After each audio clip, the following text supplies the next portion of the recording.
Hello, my name is Cody. Welcome to the Unifying Field podcast. I am so glad you're here.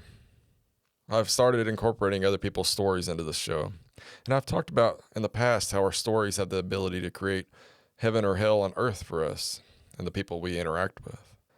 That is, if we attach to the stories our egos create, and that is absolutely true. We absolutely view the world through the lens of the stories we are attached to, good or bad. However, our stories are equally as powerful in inspiring others going through similar situations and inspiring them with the knowledge that, hey, it is possible to overcome this suffering, this pain. It shows others that it is possible to become free from the bondage of the mind and truly change our worlds for the better. And when we change our inner world, we now acquire the power to change the outer world. So from the bottom of my heart, I am thankful you are here. Welcome to the Unifying Field. Well, today we have a special guest. We have Sheila Applegate. I guess we'll start off with tell us a little bit about yourself and where you. Well, let's do this. Start with what it is that you do and or do today, and then what your journey that led you to where you are today is. All right. So I am a spiritual seer and teacher, and I do teach guided meditation as well. I focus on helping people to connect with their higher levels of consciousness and divine guidance during their everyday life. So my focus is not just about leaving this earth experience to have some moment of beauty and grace, but rather that this is the state that we're meant to live in at all times. And over nearly 30 years now of doing this work, I created a program, a system that has helped a lot of people do that. Even people who think they have no ability to communicate or not know spirituality connection. And one of the primary parts of that is a meditation technique that I've developed over the years that I call conscious meditation. And there are certain elements in that that help people access those higher frequencies and then bring them into their body and be able to then access them right while they're in the middle of an argument instead of like saying all the awful things and meditating and apologizing. So that's been most of my focus. And the journey, should I go right on to the journey, or do you have any Sure. questions about that? Well, we'll dive deeper into that here shortly. But yeah, you can go ahead. All right. So I never had an awakening, as a lot of people ask me on podcasts, but it's more that I came in with a deep divine connection and didn't lose it. So I have to thank my parents and my minister as well for not, shutting that down in me. It wasn't, I went further than all of them were comfortable with, but I think they trusted in me. So they were okay with it. But so from a young age, I was, I guess now I would say astral planing. I used to lay in my bed and just float up. And one day my sister was shared a room with me. And one night I'm like, when you leave your body and you fly around the room? She's like, no. And I'm like, oh, okay. So I had moments like that through my life where I started to be like, okay, well, maybe I'm not exactly like everybody else, but not that I was standing out as something, really unusual or unique. And I did have visions of people throughout that time, but it all was, for some reason, it was all very natural for me. I didn't get frightened. My mom had some experience of seeing people, her father after he died and things like that. So it was comfortable in our family. I was fascinated with this throughout my entire life. In high school, my English teacher gave us an assignment, and I think it was probably around Easter because of what came out, but the assignment was to write an essay about a 10-foot pole. and I couldn't think of anything to write. So I went to bed because that's what I used to do. If I went to sleep, I would wake up in the middle of the night and I would have the writing just come flowing out of me, which I now know is a form of channeling.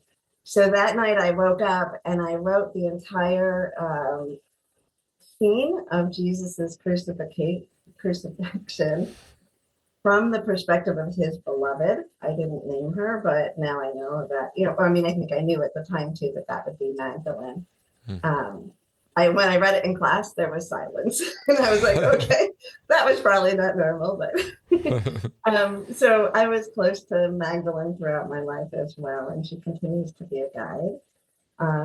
In college, I was interested in studying comparative religions. I grew up with friends who were Christian, Jewish, Hindu, and I just never bought into the idea that only the Christians were going to heaven, because I wasn't interested in a God like that. So I wanted to learn about all the different religions as I grew through college. And I had a master's degree in clinical social work, so I was a child and family therapist. And I think that's been a great foundation for everything that I'm doing as well, because I can integrate the emotional intelligence into the spirituality and the physical. And that brings me to about here. All right. We definitely have a lot to talk about. So, yeah, that's fascinating. The out-of-body experiences that you experienced as a kid reminds me. Did you ever read the book Journeys Out of the Body with Robert Monroe? I don't actually think I have. He had a similar experience at some point in his life, and he was like an audio engineer or something like that. The Monroe Institute is all about remote viewing and all that stuff. And he just one night he found himself bumping into something solid, and he's like, what is this? And it was a ceiling. And he looked down and he saw a man laying next to his wife. It's like, who in the world is that? And he realized it was him. But yeah, that's just what that reminded me of. What were you able to explore wherever you wanted to go with whenever you would rise up out of your body, or would you just kind of hang around? So at night when I would do it, I would just rock, like I would feel myself swaying back and forth, and then my attention would go up higher, and then it would kind of float around. I do remember the first time I left the bed, like I went outside of the house. I don't remember exactly everything I do, but I remember being a little nervous when I went outside the house. And then I think it's funny that you mentioned the ceiling, because another thing I did as a kid, and I still can do, is I would lie. I think I started this probably before the other, like really young. I would just lie on the floor and I would imagine myself walking on the ceiling throughout the whole house. But I could feel like I was. So now I can actually lie down or just close my eyes, and I can still remember my entire childhood house from the perspective of being upside down on the floor. That's wild. Yeah. As I grew older, and I think that became more natural to me, like I have done that. I do it more. One time I was in England we were driving by Stonehenge, like from the highway, and I just instantly went over, and I was in Stonehenge, right in the stones. And then on the way back, we actually stopped. And then we were behind a fence, and I'm like, I feel so distant now compared to the experience I had a couple hours ago when we were further away. So I highly recommend it. Did you figure out the secrets of Stonehenge? Well, let's see. I've actually been to Stonehenge a few times now, and we were able to be in there. I was a guide for a tour group in Avalon, in Glastonbury, in that area, in Stonehenge, which I think people believe is Avalon. That's why I revert to saying that. But we got to have a sunrise in there, right up in the stones, even after it was closed off. So I've been in there. I don't really look at it as like, oh, what are the mysteries? To me, again, everything is natural. So of course, like this is how they were connecting to the sun and to the earth and using their rituals is sort of how I feel. How they got there, how they moved them, I feel like we remembered our abilities more in the past. So I don't know if that's the secret, but I feel like it's natural. And there's actually like there's a wood henge, and then there's a similar thing not that far away that's made out of tree stumps. And then there's another rock formation that people don't know, also similar to that in that area. So, and I've been to all of them, and actually that furthest one I had the most intense reaction to. So I don't have all the secrets, but to me it seems like a natural thing. Maybe we'll do it again someday. Oh, that's really cool. Yeah, I don't remember ever having. Well, no, I take that back. I'll always forget about this. I have had one out of body experience, and I was in a car wreck when I was growing up, where we ended up rolling the car, and while it was rolling, I remember being outside of my body and watching it happen, and then back to normal once everything stopped. That's Right. really the only time that I've ever experienced that. Mm-hmm. But you have, which means you know how to do it. You just gotta try. Just Yeah, gotta it's believe. just my methodology is not the most ideal. I'd rather be able to do Right. it. Yeah. It is fascinating, though. Perhaps I'll spend some time working on that one day. I just need more time, and I don't have a lot of time. And then you mentioned your degree is in comparative religion, or no, that was social work, but you studied Yeah. comparative religion. Right. Yeah. Yeah. Definitely a big fan of different religions, if you haven't noticed by now. I've got Yeah. just about everybody represented behind me. Yeah. That's beautiful. And yeah, I grew up around Christianity, being from the middle of nowhere town in Arkansas. You know, it's heavily Christian, but my parents didn't force religion on me, and I figured out later that I think it was because they got into meditation before I was born, Yeah. and that actually tied directly into my own journey, going through my own struggles, and that's where I got into meditation, because I was on a bunch of medications and things, and my uncle's like, you need to get off all of that stuff, and if you're willing to try meditation, I'll get you what you need to get started, and Oh, nice. that was kind of my thing, and so I went back and forth with Christianity throughout my life, but with an expanded mind about things, you know, into more new age style thought. And today I think it's all, I mean, it's helpful. They're like vehicles to help people get to where they want to go, but it's not necessary. And it's often divisive, which is kind of annoying, Right. but Right. Yeah. And in my experience, all religions have a path to the divine within them. And by the time we call it religion, it also has a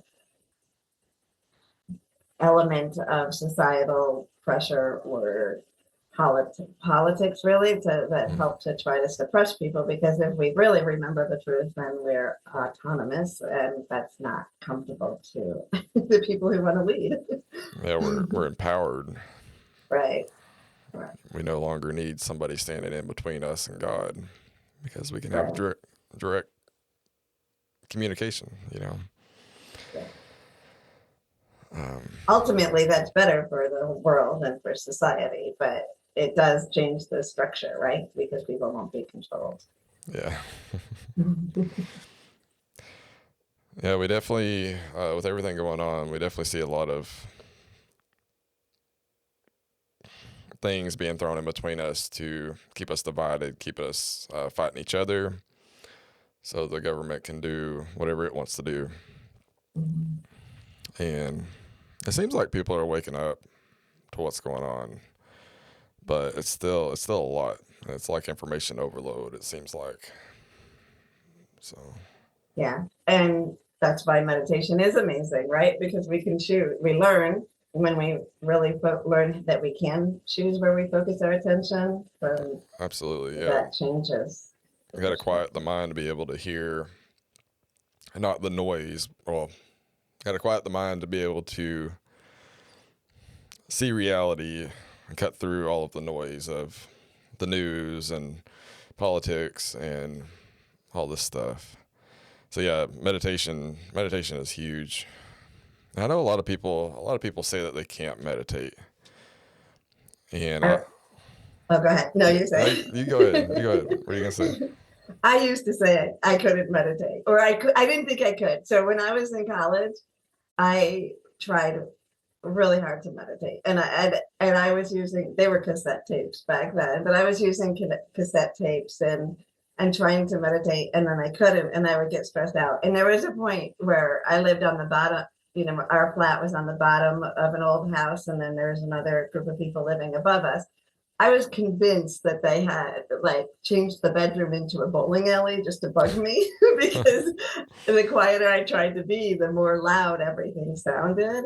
And then when I got out of college, actually my first supervisor, in my first supervision out of college in this new job, she mentioned going to these meditation classes. So I'm like, can I go?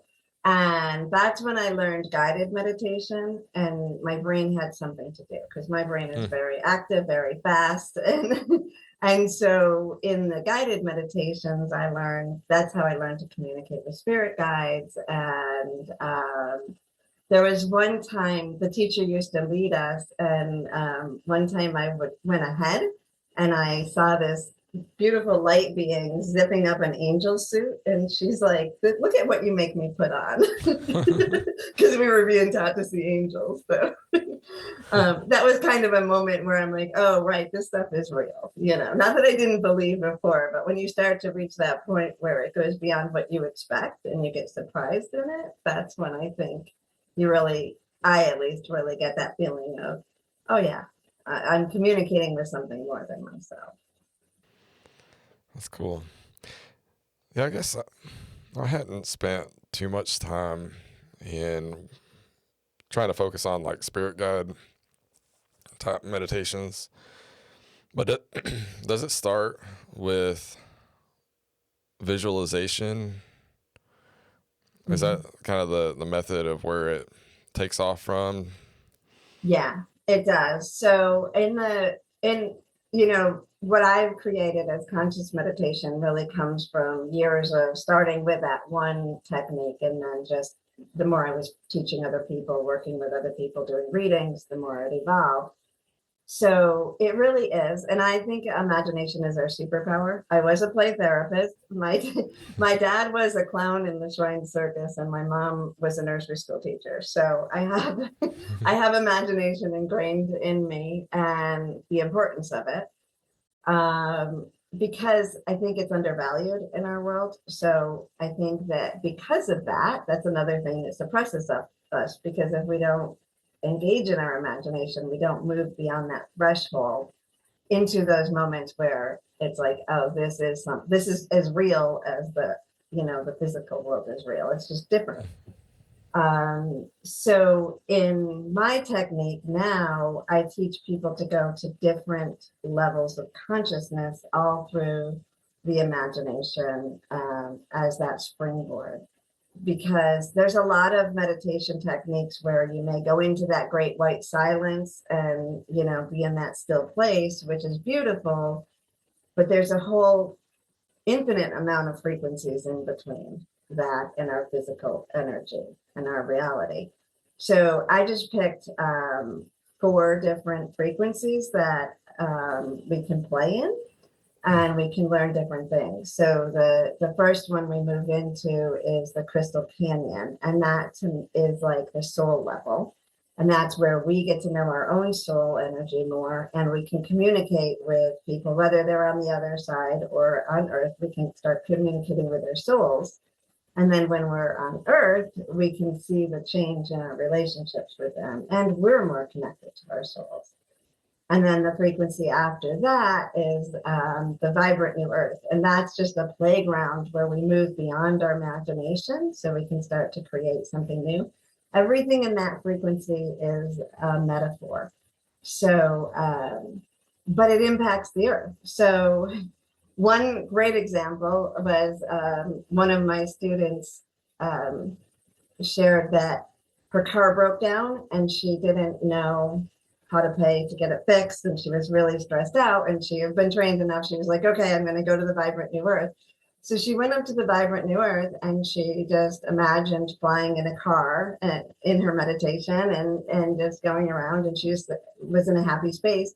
She came out of the meditation, and somebody called, and they offered to pay for her car to get fixed. So it's like, sometimes not every time it's that quick, but sometimes it just shifts things. When we let our reality shift, we open up the space for the universe to respond. So That's fascinating. Yeah, I guess I never gave it enough of a chance, because I'm like, okay, if I'm imagining all of this stuff, then, which since then I don't do near as many guided meditations today, but I'm thinking more when I first started the original meditation program that I did. So doing like a spirit guide type meditation and visualizing a master, whatever, walking up, and I'm like, how is this something separate if I'm bringing it in with my imagination? But I have had experiences since then. For example, I was doing a meditation based on the lesser banishing ritual of the pentagram, where you had, Metatron at the crown, and then you had the 4 primary archangels: Michael, Uriel, Raphael,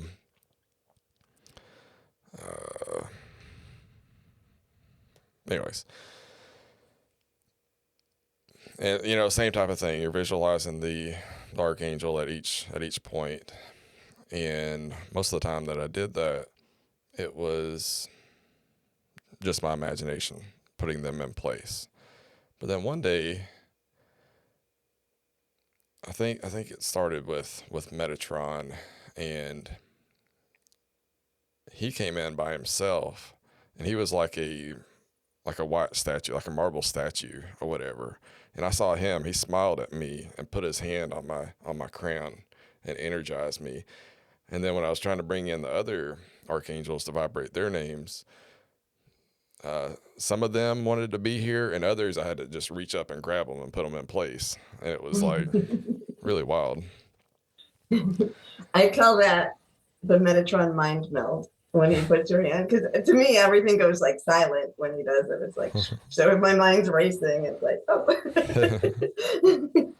So I know exactly what you mean by that. And that's right. If it was just your imagination, you probably wouldn't have had to pull them down, right? Yeah. It's something more than the springboard of imagination, which goes into gnosis, which is the next.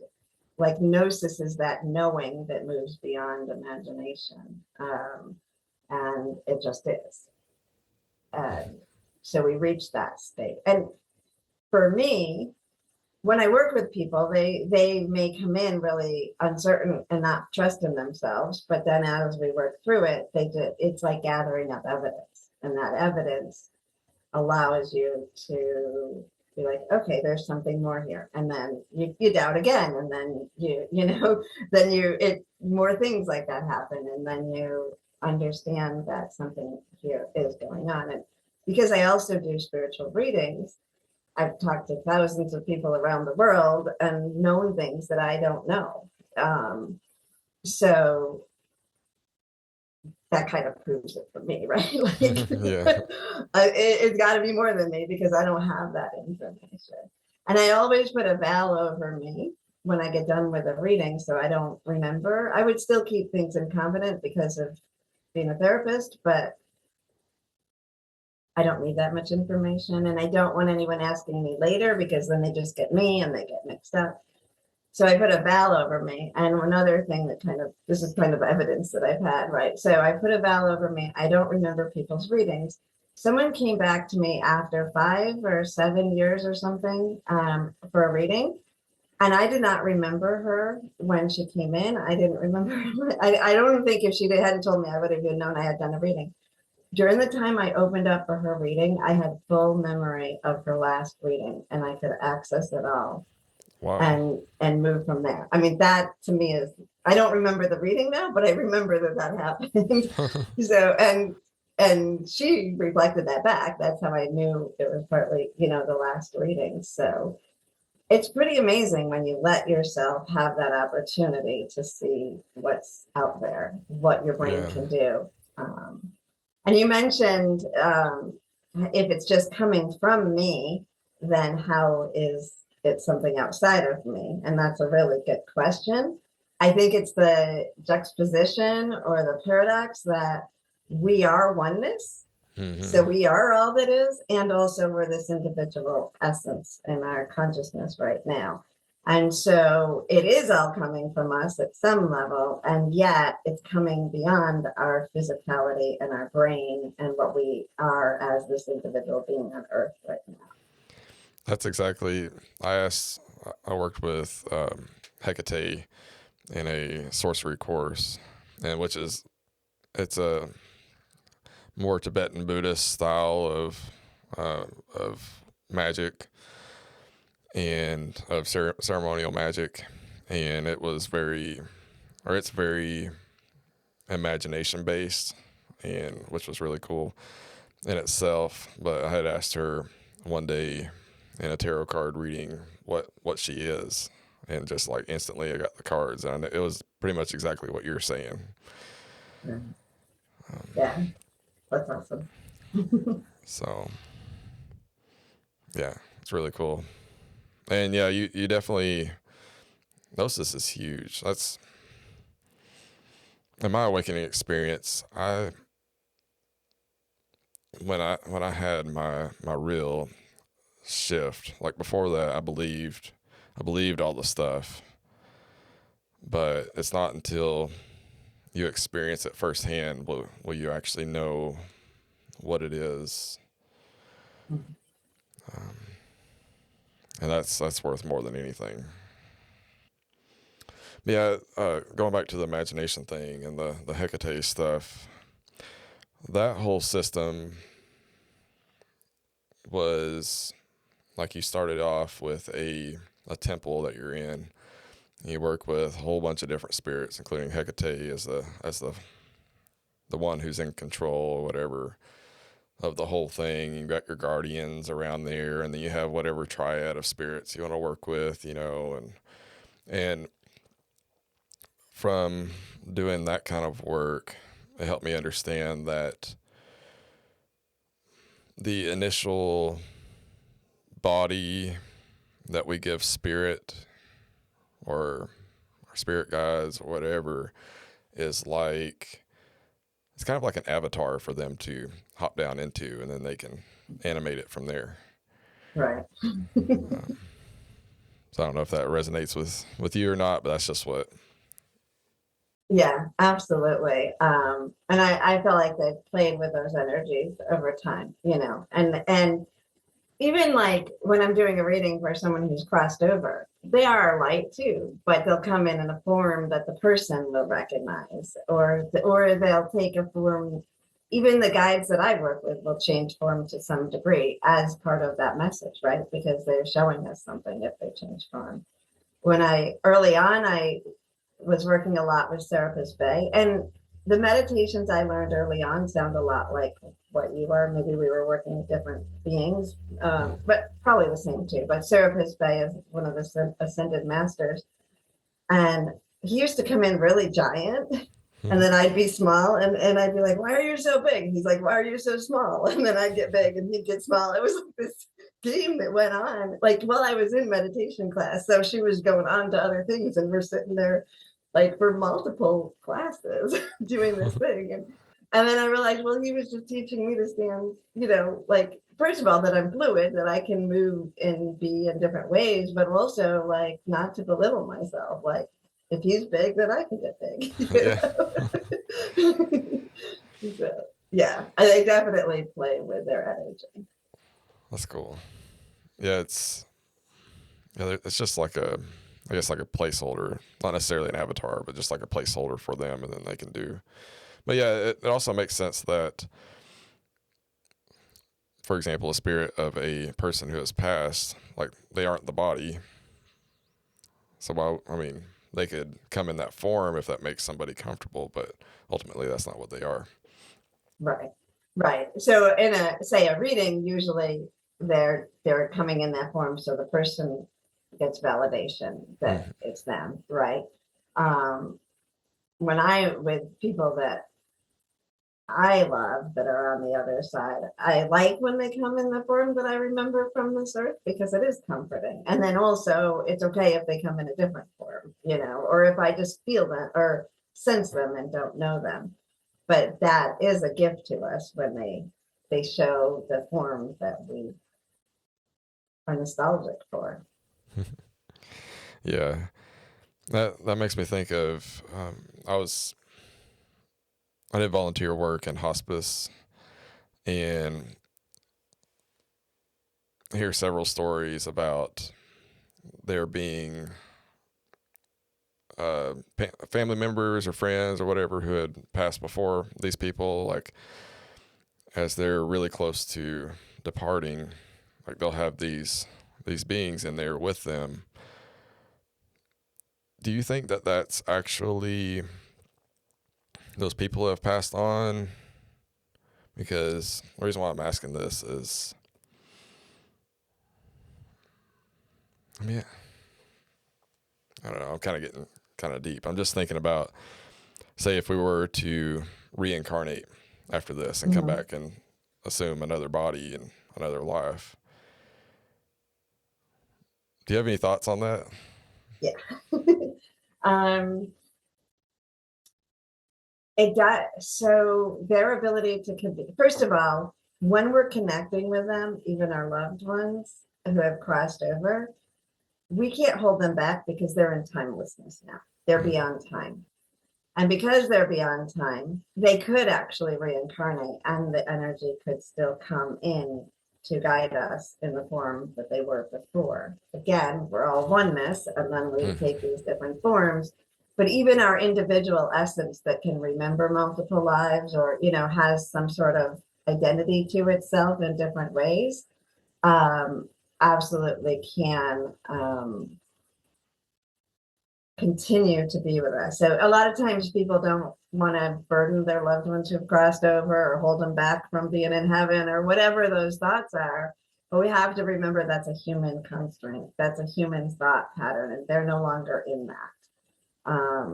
So could it be like the higher self, their higher self, projecting that part of them, even so, because us as a soul, we're not the full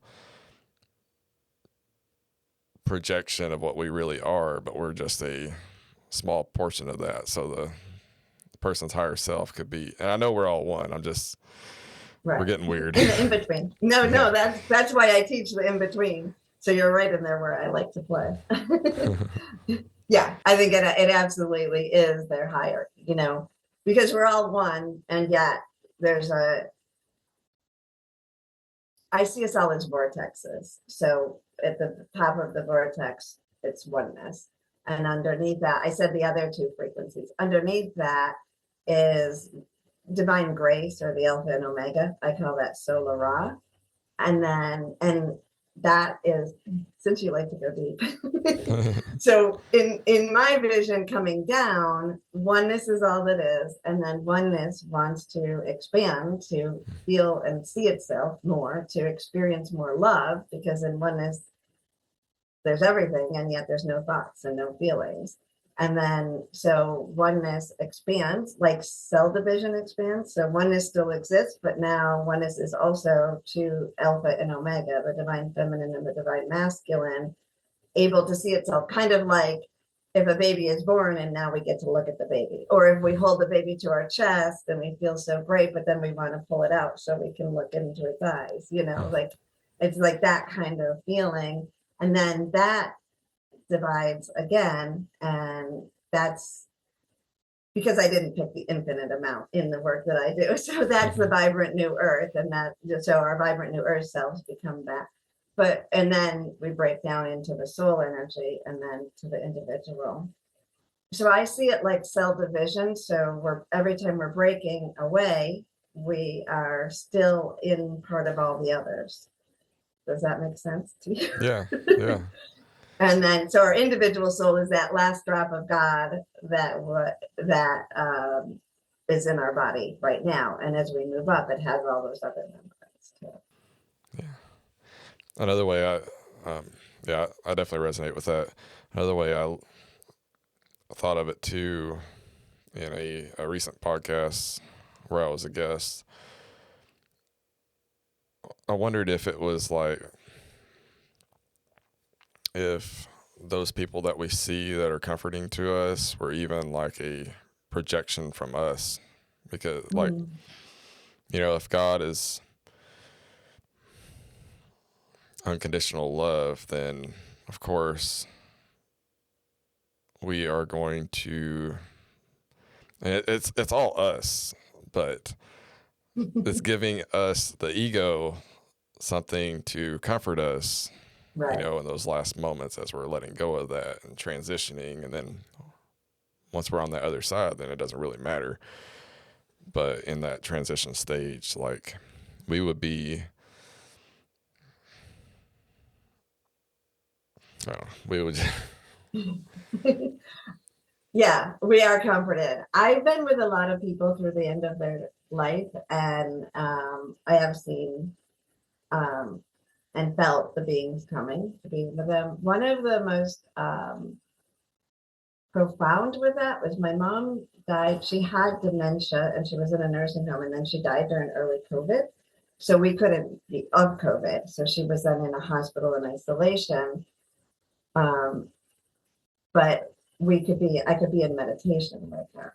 So I could see her and be with her and see the room filled. And like there were relatives I would not have thought of, or people that I knew, like I had maybe heard of, but were from far before I was born, there to greet her.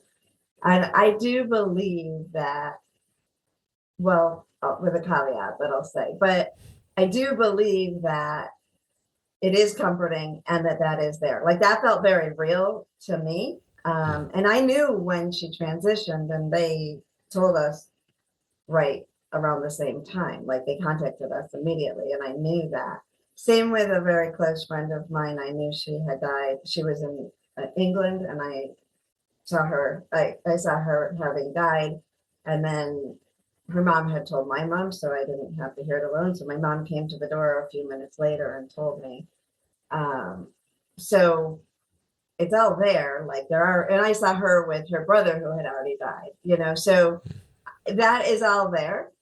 Having done readings with a lot of people, one thing I noticed is, in some ways, what people expect is what I see, even if I don't know what they would have expected. So, even if I don't know someone's Christian, I will maybe see them with Jesus, where somebody else I would see in a different way, especially in the earlier days. In my earlier readings, I felt I saw that, and I had a belief that then as you ascend, you disappear a little bit for a little while, and then you come back in a new form. And that's what I was seeing all the time. And that is true in some ways. But then when I realized, well, we're all of that all at once, then that was right. Like we can access any part of that now. So as I evolve, I can see it differently as well. But what I see is also determined by the person that I'm reading for, even if I don't know what they're expecting. Okay. And sometimes it has to do with what the person who died expects. It's very fascinating. Like it's not like linear, right? Because we're talking about something beyond time and space. Yeah.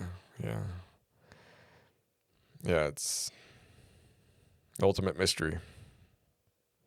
Get glimpses of it, but it still doesn't answer all the questions. But it's fun to contemplate. Exactly. Let's see. So I remember on your website it mentioned Gnosticism. Mm-hmm. Can you go into your understanding of that? This is I enjoy this topic. Yeah. Okay. So I mentioned gnosis earlier, and my understanding is Gnostic comes from the word gnosis. And so it's about that knowing. It's about the idea that we all have this knowledge within us and that we all have access to it. And so, and if you've done research, you may know more than me, but my understanding is it's like,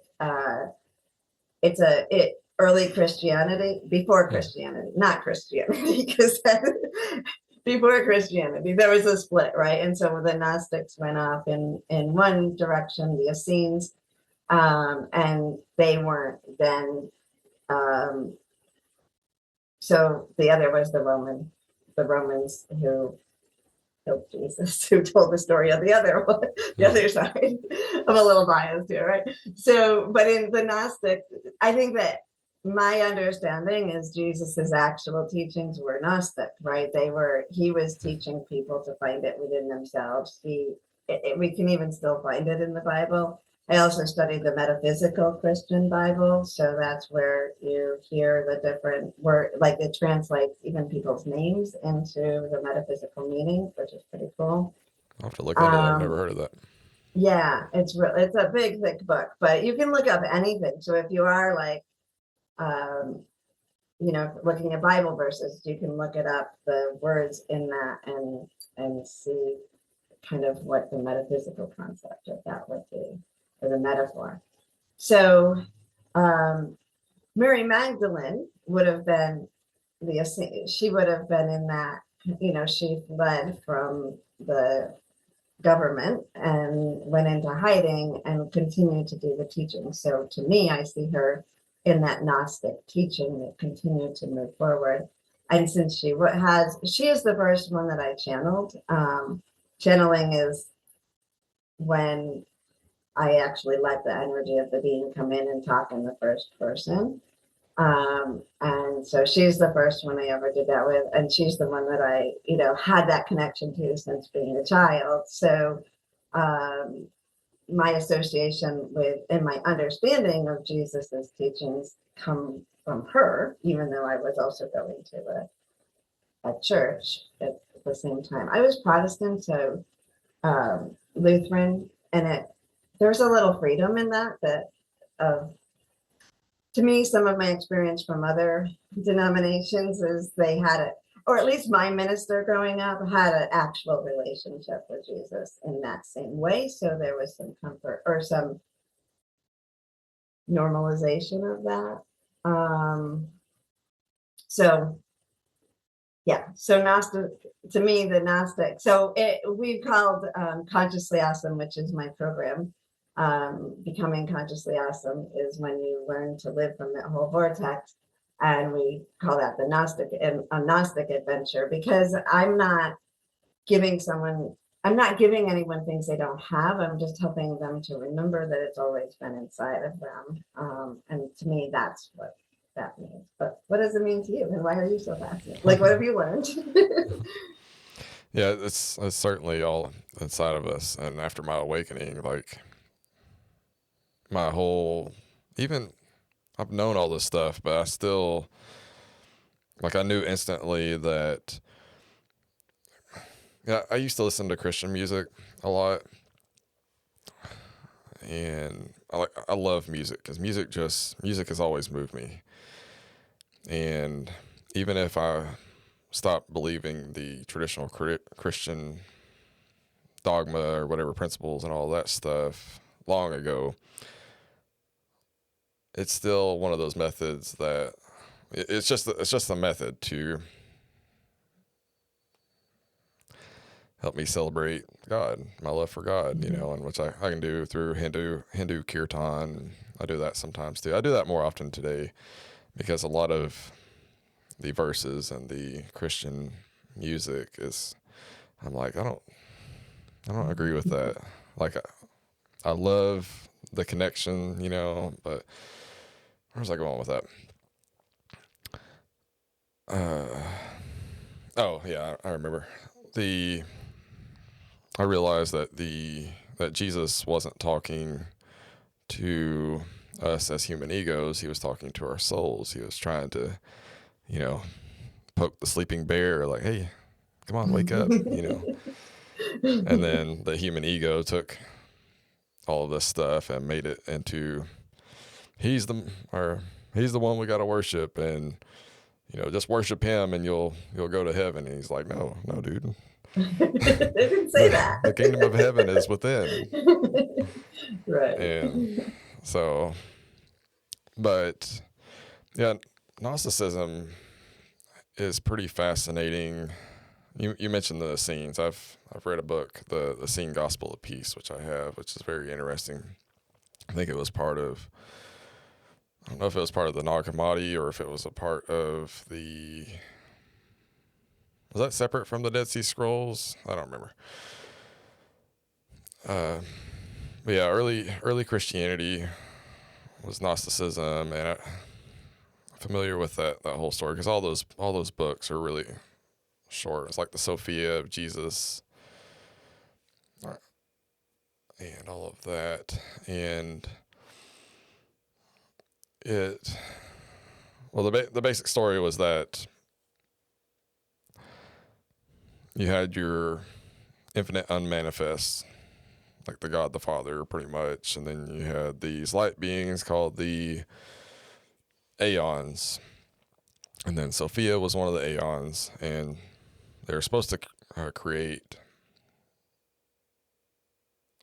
or they weren't supposed to create alone. They were supposed to create two at a time, and Sophia decided to create by herself, and she accidentally created Yaldabaoth, who woke up into nothingness and thought, I am the Almighty God, and he wasn't.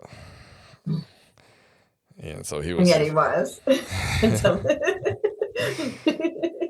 And then, sorry. Oh, you're good. And then he created the Archons to help rule underneath him, and then they needed to create slaves, pretty much, and they. And as part of this process, Earth was created, and then they created a human being, Adam, of the earth, but they couldn't bring life into it. So then Sophia saw her opportunity to fix her mistake, and she breathed life into Adam. So Adam, without realizing it, was more powerful than Yaldabaoth, the false god, and could have a way to overcome that. And then in the Garden of Eden, the serpent would have been Jesus's first, or the Christ's incarnation, to help us wake up to, hey, you're slaves. And yeah. And I don't know if I've heard all that. That's really fascinating. It is. And it's probably all just like a way to try to understand concepts that our human minds can't understand. But it's still, stories are fun. We love stories. Right. And the fascinating thing is so Magdalene introduced me to Isis and told me Isis was her teacher. And so I started channeling Isis. next. That's the second being that I started channeling back in the day. And then as I got to know Isis, like I see a creation story coming from Isis's lineage story too. But the thing is, no matter which one, they all have similar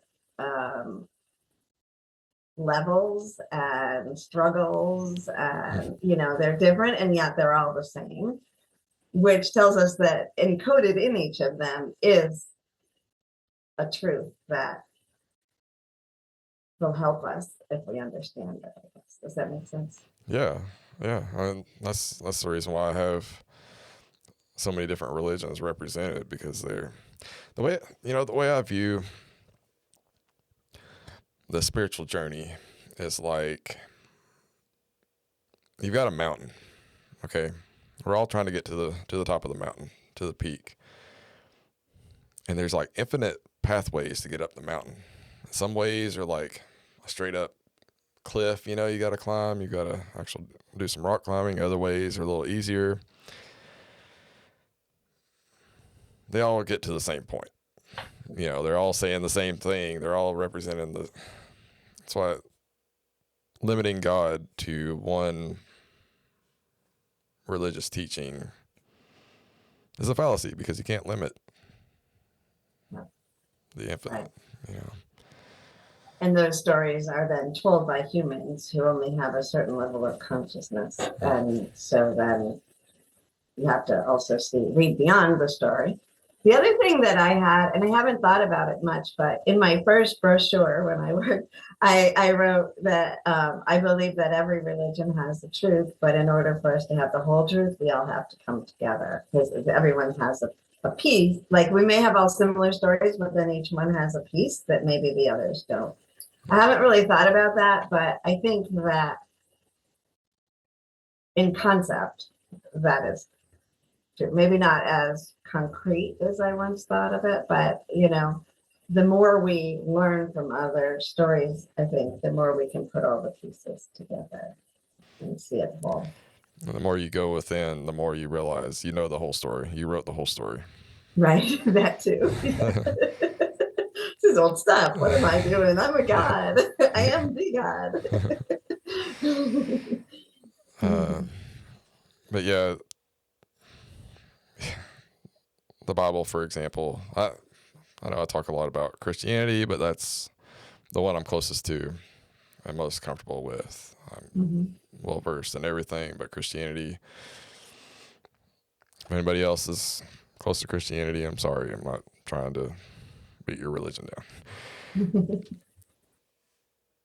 The Bible in Christianity is the Word of God to Christians. The problem is that may be true, but it was written down, it was filtered through human egos. So the Word of God filtered through the ego becomes man's creation, humankind's creation of what they think God is. Right. And so, that becomes an issue. Yes. But going back to the story, so all right, we got the story of Gnosticism out of the way, the rough story, the bullet points, if you will. Different early Christianity was formed off of that, like the Cathars are one group. I don't know who else, but they were all apparently slaughtered by the Catholic Church at one point. But they took those beliefs to the extremes, and because Adam and Eve were like, when they woke up, so that was their spiritual awakening when the serpent came down from the tree. When they woke up, they realized they were slaves in this garden working for this false god. And so they apparently believed that having babies, procreating or whatever, was a sin. So they would get rid of their children. It was a sin to have kids back then. Which, of course, is, if they weren't slaughtered themselves, then eventually they would have just died off because of their beliefs. But recently, as I've been writing, I've been having these ideas. I'm like, what if it wasn't referring to the literal, that being the creation story, and what if it was actually what we're experiencing as humans in our everyday society? So, kind of like if you've ever seen the Truman Show with Jim Carrey, because the things that are going on with all of the deception and all the overinformation and all of that stuff, the leaders of the world are trying to keep everybody asleep. They're trying to keep everybody divided. And that's basically the demiurge and the archons trying to keep us asleep and keep their heaven on earth going. So we'll be slaves, and that's kind of my current thought on Gnosticism as far as relating to the original story goes. I think that makes a lot of sense. And I listen, like, not in the spiritual side, but everything's together, right? But I listen a lot to historians right now that are putting together what's happening in our world right now based on our history, even the United States. And it just is always repeating itself and maybe getting worse, but maybe evolving at the same time. And so it looks worse, but we're evolving. So it makes absolute perfect sense to me that these stories, and I've never felt like they're not like a story from the past that we're not going backwards, we're going forwards. And we clearly haven't mastered that yet, right? Because we're still repeating the same type of thing. So the people of the time, whatever frequency they were at, may have been telling a story about their life as either as they understood it or as a metaphor for, like to hide the truth in it as seeds for the future. But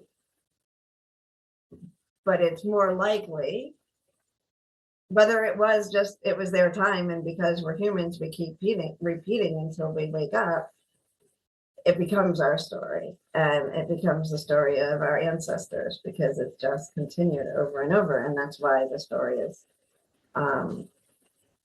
so similar, no matter what tradition you look at. And I do think we're evolving. I think that I in fact think that the fact that it looks so bad right now actually means we're really close. So, but it makes sense to me. Yeah. It just makes it looks worse because we're starting to see it. Right. If we're completely, I don't want to say blind, if we're completely unaware of the darkness that's all around us, then everything looks great, but is it really? Or are you just unaware of the things that are going on? And now everything's out in the open. A lot of things are out in the open, and it looks really bad, but that's kind of how shadow work goes. I mean, it's collective shadow work. Yeah, that absolutely is. I think about 10 years ago, somebody said they would clean the swamp. And I'm like, well, I grew up on a lake. It's not a swamp. But when the lake was cleaning itself, turning over, it looked really messy before it looked clean, because everything from the bottom gets stirred up to the top. And I'm like, well, it's happening. The things that we're becoming aware of, we're here, and we have to face them in order to move forward. So yeah. And this is happening on a collective level, but also as far as physical growth goes, we've got to do that the same with ourselves. If we're just accustomed to, like in my case, I had a lot of anger for a long time. And if you don't ever look at that, you don't ever change your ways, and you just stay angry all the time, and you keep reacting, that kind of stuff. And it's not fun looking at our darkness, but it's so worth it. Right. It is. Because it's so good on the other side. Yes. And it actually, people say it's infinite, and we always will have something. Mm-hmm.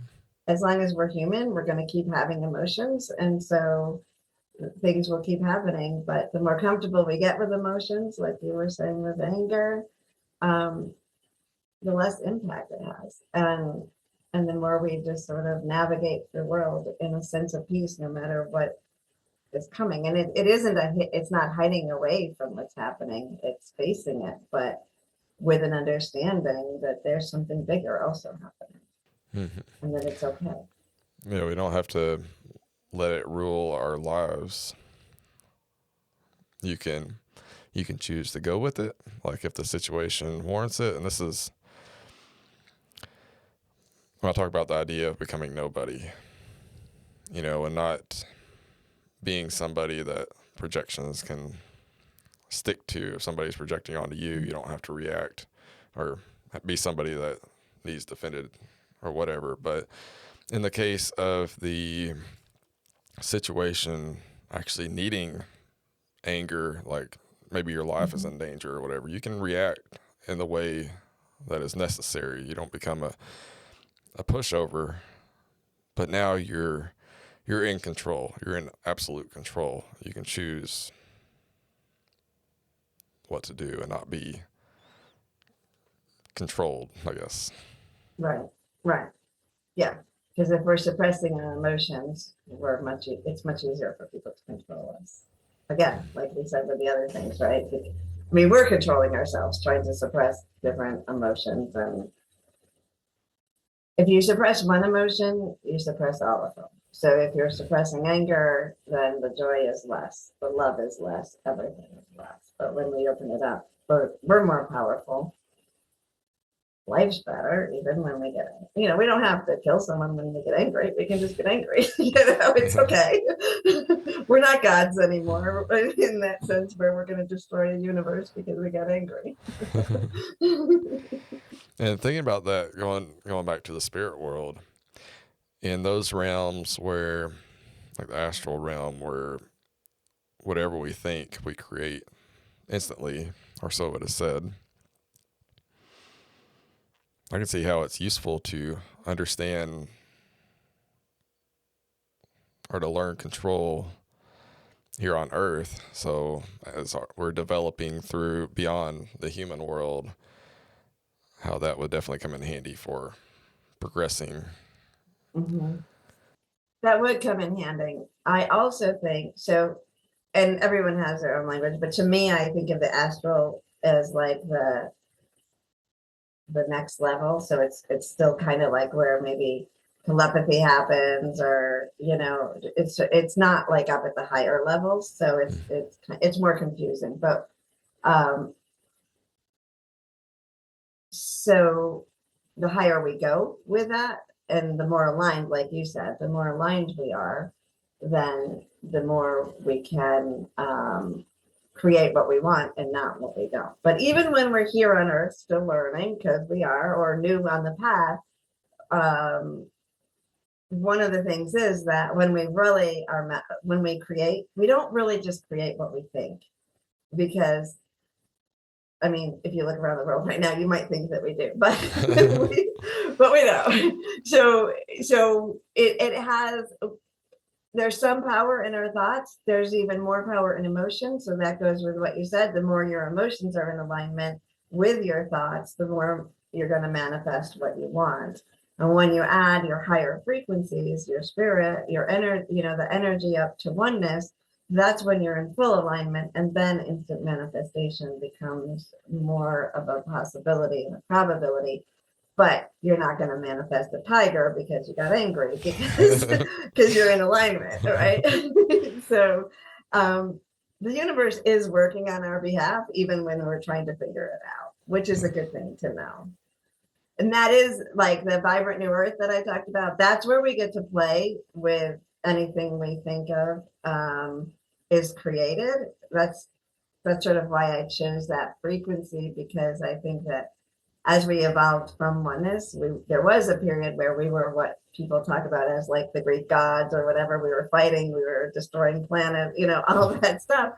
And that's still inside of our souls. So we're afraid to manifest for that reason. Like there's a cellular imprint that we could really destroy the world, if we're not careful. So that frequency of the vibrant new earth helps us play with our power and remember that, oh, we're in a new spot. We maybe came down that way, but we're coming back up. So we're not going to do that again. Like we can practice even being angry in that frequency. And then the anger turns in literally in some of the meditations, I have people get angry and then that turns into a fluffy monster or, something like that, or a goofy monster, whatever. So part of that's reprogramming our limited thoughts so that we can open that up. But yes, all of what you said, and here's some other thoughts. That would be, can you imagine everybody on Earth going to the astral world and just seeing what came out? I feel like we've done that before in our evolution. Probably, but that would be absolute chaos. Everybody's thoughts are just instantly created. Right. Yeah. I think that's a little bit, I think that we're afraid of our power because in our wholeness, there's a memory of when Earth was being created and that was happening. So, or not even Earth, universe, whatever was being created. Yeah. What do you think, like when we leave Earth, what's your thoughts on what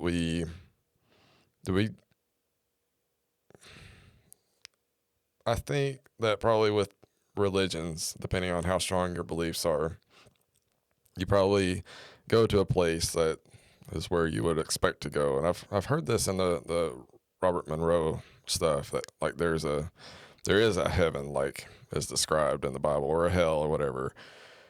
And there's beings out there that are there to once spirits get there that they help with unprogramming them because that's not actually heaven. It's just a created space. But outside of that, so assuming you don't go to one of those places,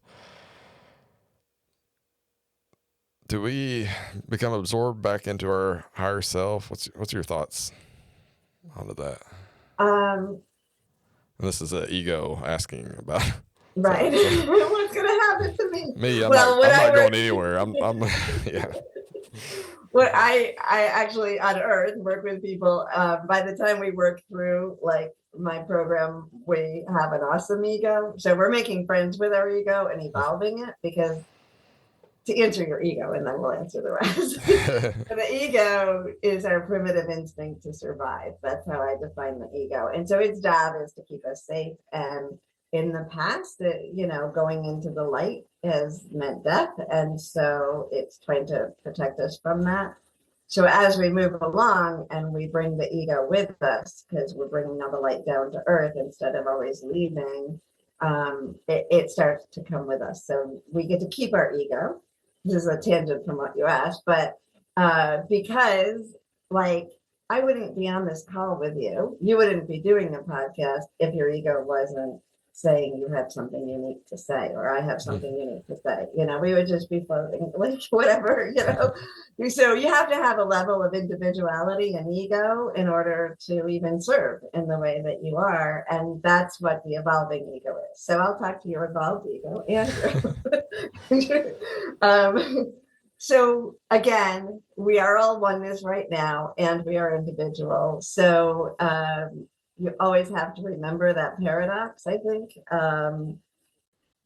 But having said that, like I said, I have seen people who had a belief in heaven, and then I go and do a reading, and they're in a heaven-like area. And sometimes just for a while, maybe, because in reality, everything is happening all at once. So when I think of that vortex, right, like I may go to the Crystal Canyon in my meditation sometimes, but the frequency is already there. My soul is already present there.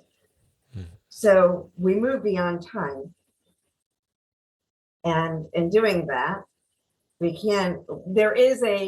yes, I would say that I have seen and feel a transition time, like you said, where the friends come, the loved ones come, and then whatever it is you believe. If you have a strong belief, then that's sort of your orientation and where you go. And then from that, you kind of expand into the awareness that, oh, you are not limited to a time and space. Ironically, it seems to take time for people to realize they're not in time. But again, that's coming from looking up, because up there they're not. So it's all a paradox. But yeah, so there does seem to be sort of a bridge as consciousness remembers again. But once it remembers and is in oneness, it can also come back, and like it's not even come back, it can also be here, right? So that's how we can keep talking to our loved ones, how we feel them around us. It doesn't mean that they're stuck in the lower frequencies. It just means that they love us enough to take that form. So it's like in timelessness. Is it like, so assuming that we've had countless past lives, but even though the earthly ego ends with the body, we still have the memory and the ability to project that. So for example, if in a psychic session or whatever, be able to express that memory or that form of ourselves because we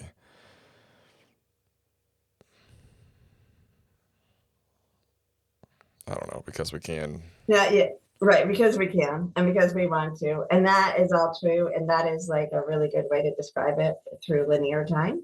And then we remember that everything, did you see the movie Everything Everywhere All at Once? If not, you should. You got to see that movie, Everything Everywhere All at Once. But that is what it is out there, right? So even that future self of your soul after you've died from here is happening right now, because you're moving beyond time. So so yes, from a timeline perspective, like from our physical reality, then that is what's happening. But at the same time, you are already your next incarnation or your past. Yeah, they're all happening simultaneously, and they're all right.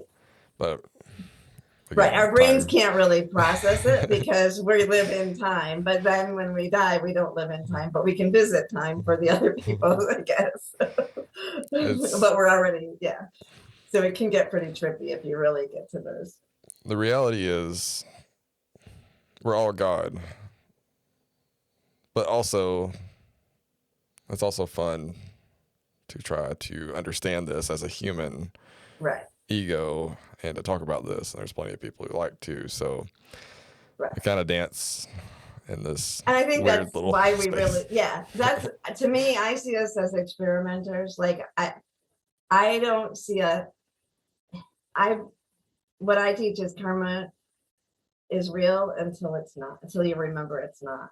So it helps us on our journey to remembrance. At some point, we have to get off the karmic wheel and say, "Oh, I already am whole. I already am complete, and I remember that now."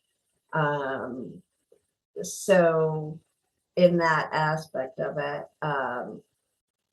we do have to. I see us as adventurers. Like we are. I see Earth as like the frequency of Earth as God's exhale, and it's like, let's exhale as far as we possibly can into the densest part we can and experience that. And then I feel like we're in an inhale, back in an inhale now. So even though it looks messy out there, we're actually coming back, which is why more and more people are talking about this, understanding beyond the limited religious aspects of it.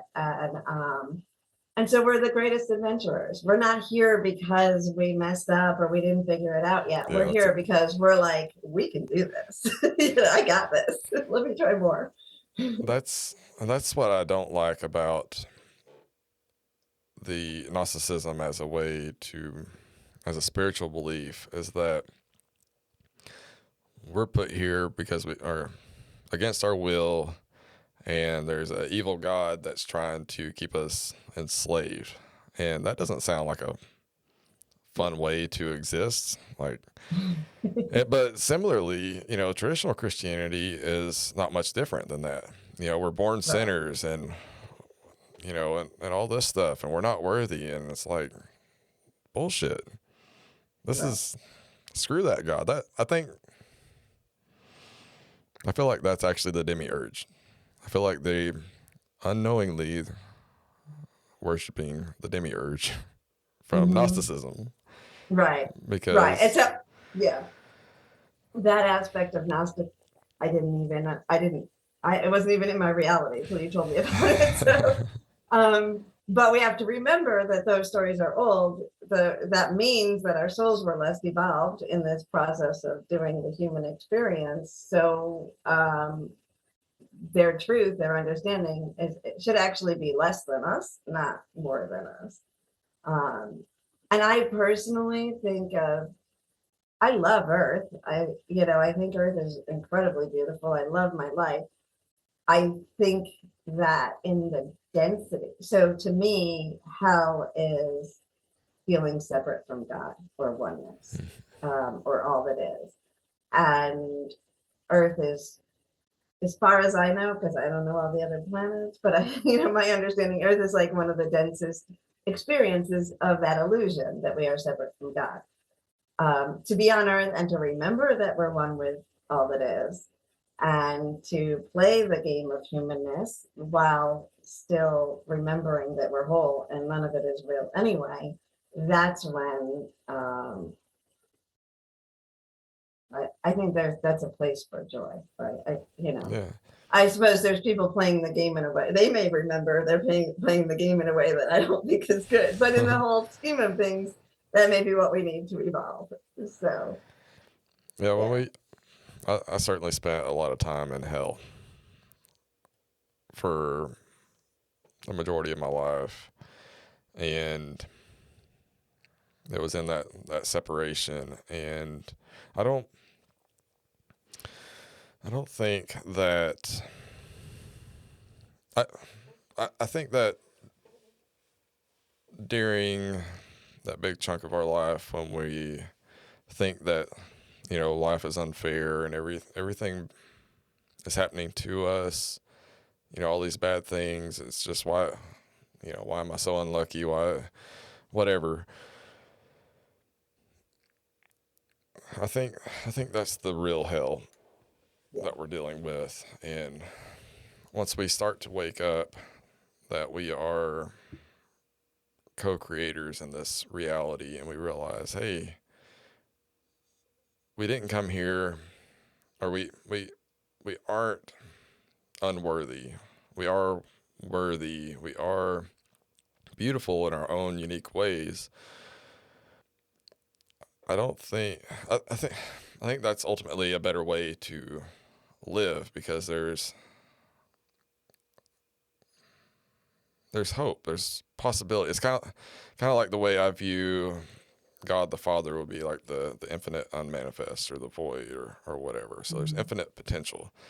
And once we start waking up, Earth becomes that for us. So we begin in kind of a hellish realm for a while everything is happening to us. Then we start waking up, and then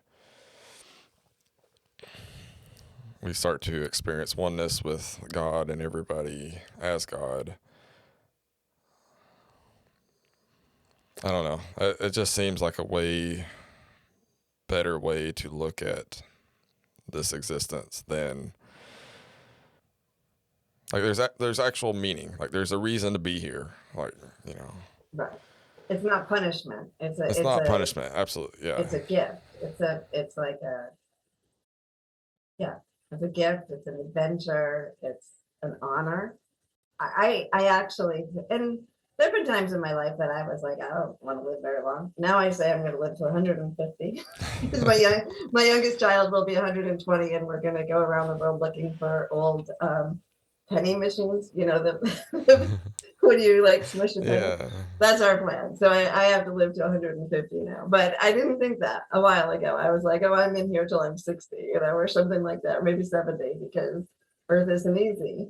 But when you wake up and remember it is a joy, it's an honor, and we actually like it. If we remember we like it, then we start to like it. And yeah, it makes Earth completely a different experience. And I think that's I believe that the universe is supporting that more now than ever, just from the evolution of Earth itself and that exhale and inhale, and that the currents are drawing us back to that remembrance. And Earth just becomes more and more vibrant, more and more majestic. Our lives as humans are lighter. We access more of our gifts, and we start to play with each other instead of fight with each other. And I feel like that is the evolution of humanity, and we're in process of that right now, even though we're watching, like you said, everything that was buried coming to the surface so that it can be removed and that we can move beyond it. The powers that be are trying to make it stay here, and it's not. It's kind of a purge of things. So it'll be interesting to see how it all plays out. But And I don't think they have the power. They're not really the powers to be. They're the ones that have the name of the power right now that are trying to make it stay, I think, because they're afraid, right? But even in that, that's what's getting everybody, the other people to rise up. So they're part of our wholeness, because it's in that resistance to that we rise up.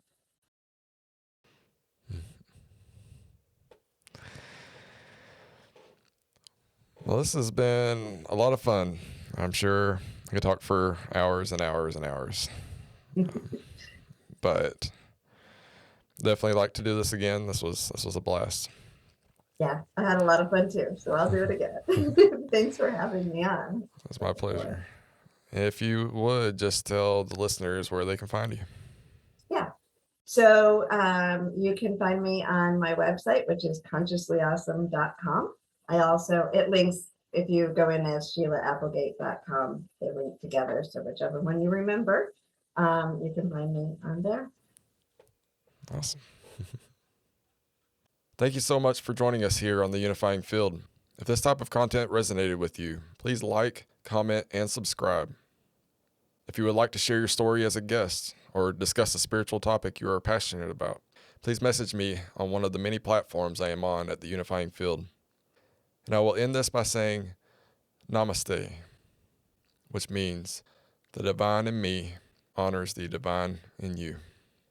Bye, everybody.